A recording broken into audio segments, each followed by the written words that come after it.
Police पंजारे ठक मामू भाणीजी 1 कोटी टंका ठकई मामलें गिरफ कला ब्रह्मपुर साइबर पुलिस। मूल्य अकाउंट माध्यम ठकुले मामू भाणीजी मामू सत्यनारायण दास और भाणीजी दुहे मिसी आत्मीय नाम 8टी बैंक अकाउंट खोली सेगुड़ी साइबर अपराधी मानक देथिले।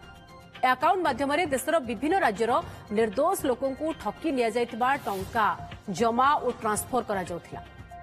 प्राथमिक तदंतरु जनापड़ी जे प्राय 1 कोटी अधिक टंका गत वर्षे धरी एही अकाउंट माध्यम ठकई होईछि। आत्मीय नारे बैंक अकाउंट खोली सेतिरु passbook ATM card chequebook cyber अपराधी को एमाने देउथिले। जणे जो मामू अच्छी जो अक्यूज सत्य दास बोली जे अच्छी से लोक तार डायरेक्शन रे 8टा अकाउंट खोलाई से तार निज बानजी को कहीकि एवं अन्य परिवार लोकों को नहीं कि टोटल 8टा अकाउंट खोलीदेले। से 8टा अकाउंट रे सबू detail passbook online password ATM card chequebook सबू साइबर चोर मान को देदेले।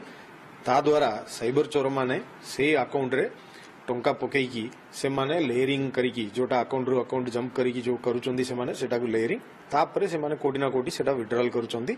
एई बलिया पूरा हमर देश रे साइबर क्राइम क्रिमिनल अफेयर्स रे साइबर क्राइम रे से 8टा अकाउंट यूज हेची। से 8टा अकाउंट रे सबु मिसिकी पाकापाकी कोटी टंका से भितरे आसीची और विड्रॉ मध्य हेची। और एमाने मध्य सेटिरो किछि परसेंटेज टंका पाइचंदी 5 रु 10% पर्यंत जते क्राइम रे जेमती टंका आछि से अनुसार से माने पाइचंदी। तदंतर सेटा जाना पड़ला।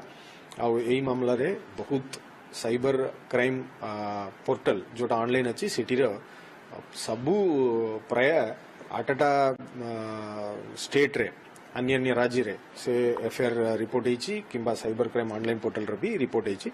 से मामला रे 2 लोक मेन अक्यूज 2 लोक मामू और बानजी से माने अरेस्ट हेचंदी कोर्ट फॉरवर्ड हेची। ए माने डायरेक्ट साइबर टोकेरा इन्वॉल्व नाही किंतु तथापि ए माने जानिचंदी एटा गोटे चीटिंग मनी चोर मनी या ब्लैक मनी वलिया आसुची कोटी ना कोटी आसुची सेठी आमको परसेंटेज मध्य देइचंदी सेति पय माने निश्चय भाव रे जानिचंदी।